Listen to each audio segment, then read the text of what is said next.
सभी सिस्टर लोग, कैसे हैं आप लोग? उम्मीद करती हूँ सब अच्छे होंगे।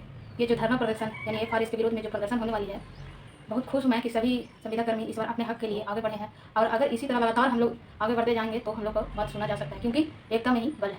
और जो लोग बोल रहे हैं, कुछ लोग ग्रुप में नेगेटिव बातें बोल रहे हैं कि कुछ नहीं होने वाला है, तो वो तो समय बताएगा, लेकिन हम लोग को डीमोटिवेट मत कीजिए, क्योंकि हम लोग बहुत मुश्किल से मोटिवेट यानी ग्रुप बन पाया है। इतना ज़्यादा मोटिवेशन मिला है क्योंकि हम लोग तंग आ गए हैं। तंग आकर अब लास्ट में हम लोग धरना प्रदर्शन की बात कर रहे हैं, क्योंकि संविदा कर्मी भी तो एक इंसान ही है, वो भी नौकरी करे, तो नौकरी किस लिए किया जाता है? रोटी कपड़ा मकान, वो भी उससे नहीं हो पा रहा है, तो आखिर नौकरी कहने का क्या मतलब है? ऐसा नौकरी करने का क्या मतलब है जिससे आप अपना जीवन यापन करना भी संभव नहीं हो पा रहा है?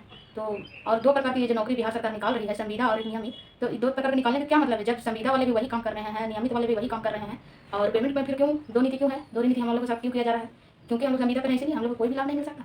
और जब काम समान कर रहे हैं तो समान वेतन भी तो चाहिए। समान काम समान वेतन। तो प्लीज़ आप लोग धरना प्रदर्शन के लिए जिस तरह से आप लोग अपने अपने ब्लॉक्स निकल रहे हैं, इसी तरह से हम लोग अपने अपने सीएस ऑफिस पहुंचेंगे। अगर वहाँ से बात नहीं रखा जाएगी, हम लोग की बातों को नहीं मानी जाएगी, तो इसके बाद हम लोग पटना भी जाएंगे। पटना में बिहार सरकार जितने भी संविदा कर्मी है वहाँ तक भी पहुँचेंगे, क्योंकि जब तक वहाँ तक जाएंगे नहीं, जब तक हम लोग की बात मानी नहीं जाएगी, दो चार वहाँ जाने से कुछ होने वाला है नहीं। तो प्लीज़ आप लोग जितना हो सके वहाँ पहुँचने का कोशिश कीजिए। अगर आप लोग साथ देंगे तो एक दिन हम लोग की जीत होगी, क्योंकि बिना संघर्ष के कोई भी जीत हासिल नहीं होती। और आज हम लोग इस बात के लिए डटे नहीं रहेंगे तो भविष्य में हम लोगों के साथ और ज़्यादा कठिनाइयाँ हो सकती है, क्योंकि 9 से 5 अटेंडेंस देना संभव नहीं है, क्योंकि बहुत जगह पे ऐसा क्षेत्र है जहाँ पे नेटवर्क का बहुत इशू है, मोबाइल सही नहीं है किन्हीं के पास, जाने में लेट होना, ये तरीका टीचर लोग को जिस तरह से परेशान किया गया, तो समझ में आता है कि उन लोग को तो पैसा भी कुछ है, तो चलो भाई वहाँ अपने स्कूल में जाकर बैठने का, पानी पीने का, बाथरूम, सभी चीज़ का व्यवस्था है। हम लोग को सब सेंटर में क्या है?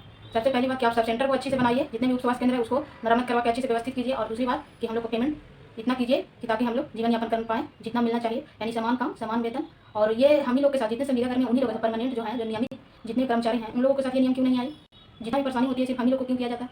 क्योंकि हम लोग संविदा पर हैं, या संविदा में एकता नहीं है, इसी का फायदा होता है। नियमित वाले तुरंत कुछ भी करते हैं तो उन लोगों को कोई भी परेशानी नहीं होता है। हम लोग ब्लॉक जितने ब्लॉक स्तर काम कर रहे हैं वहाँ भी नियमित लोगों के द्वारा प्रदर्शन किया जाता है, उन लोगों को कुछ नहीं बोला जाएगा, कुछ नहीं कर रहा, हम लोग के साथ बहुत बुरा बर्ताव किया जाता है, तब हम लोगों को एप्लीकेशन लिखना पड़ता है।